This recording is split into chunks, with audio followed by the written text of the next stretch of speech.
तो एक साधु महात्मा गंगा में स्नान करके गंगा के घाट में ध्यान करते बैठा। तो कई घर से लोग गए यात्रा में, गंगा यात्रा में, तो वो महात्मा को जाके पूछने गए। महात्मा ध्यान में बैठा था, ध्यान होने तक वहाँ बैठे रहे सब लोग। महात्मा का ध्यान होने के बाद महात्मा को सारे घर परिवार के लोगों ने पूछा, महात्मा जी गंगा में जो भी व्यक्ति नहाता है धोता है तो उसका पाप मुक्त हो जाते हैं, लोग पाप मुक्त हो जाते हैं, गंगा में पाप चला जाता है। तो गंगा में पाप कहाँ जाता है आप बताइए महात्मा जी। महात्मा जी बोला, मेरे को भी पता नहीं, मैं पहली बार ऐसा प्रश्न सुन रहा हूँ। ऐसे प्रश्न पहली बार आप लोग पूछ रहे हो, गंगा में पाप जाता है तो कहाँ जाता है, मेरे को भी पता नहीं, माता गंगा को भी पूछना पड़ेगा, ऐसा बोला उन्होंने। तो चलो हम लोग जाके माता गंगा का ध्यान करके गंगा माता को बुला लेंगे, गंगा माता को पूछ लेंगे। तो सब लोगों ने बैठ के गंगा माता का ध्यान किया। गंगा माता ने प्रकट हो गया। गंगा माता ने पूछा क्या हुआ। तो महात्मा जी सारे लोगों ने बोला, माता गंगा जो भी गंगा में आके नहाते हैं तो पाप चला जाता है गंगा में। तो गंगा में पाप कहाँ जाता है, क्या होता है उसका बताइए। गंगा माता ने बोला, मैं सागर के साथ मिलाओ, गंगा सागर, सागर के साथ मिलाओ, सागर में चला जाता है सारा पाप, मैं सागर के ऊपर छोड़ देता हूँ, मेरे पास रखता नहीं। सागर के देवताओं को पूछना पड़ेगा। सब लोग गए, सागर के देवताओं का ध्यान किया, सागर देवता प्रकट हो गए।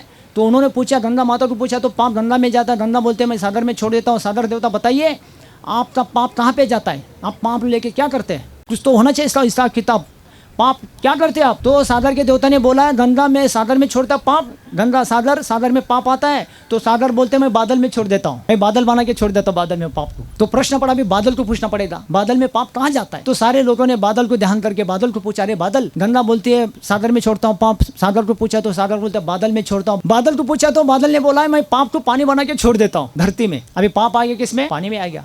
इसलिए गीता में भगवान बोला है, बोलो पत्रम पुष्पम फलम तोयम यो मे भक्त्या प्रयच्छति।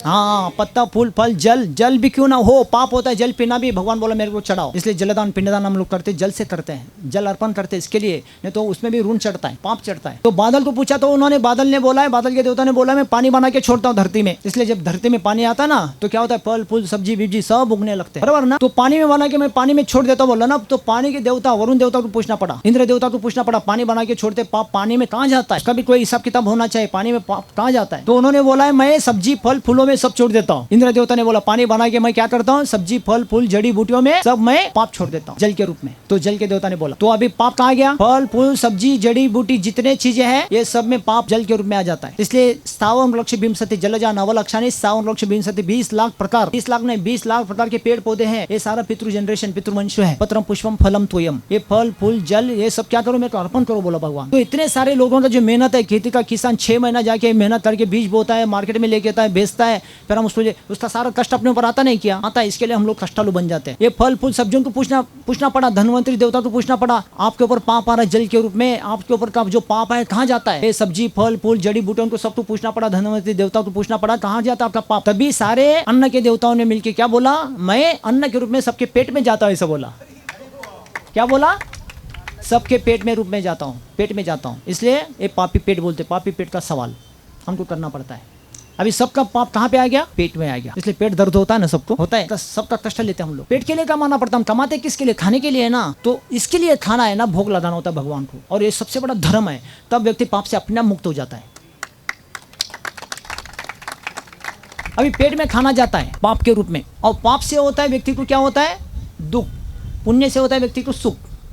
पाप हो या पुण्य हो, पुण्य से सुख होता है, पाप से दुख। इसलिए हम लोग दुखी हो जाते हैं संसार में। इसलिए भगवान ने बोला दुखालयम अशाश्वतम, ये जगत का नाम क्या है, दुखालयम। सब अपने भोग के लिए अपना खाना पीना अपने लिए करते हैं, भगवान को भोग चढ़ाते नहीं। इसके सब संसार में दुनिया में कौन है, सब दुखी दुखी दुखी दुखी है। और सुखी होना है, सोना है, होना है सुखी, कितने उनका सुखी होना है हाथ उठाइए, कुछ सुखी होना है ना, बस सिंपल चीज है। क्या करना पड़ेगा, हम मेहनत कर रहे हैं, करो भरो, अच्छा करो मेहनत, पैसा कमाओ, कमाओ बढ़िया, अच्छा घर ले लो, अच्छा मंदिर बनाओ, और अच्छा 56 भोग, एक नहीं 156 अच्छा पकवान जो बनाना है बनाओ, और भगवान को भोग लगाओ और बढ़िया खाइए। बस प्रसाद खाया व्यक्ति सुखी हो गया, इतना आदमी संतुष्ट हो जाता है प्रसाद खाने से।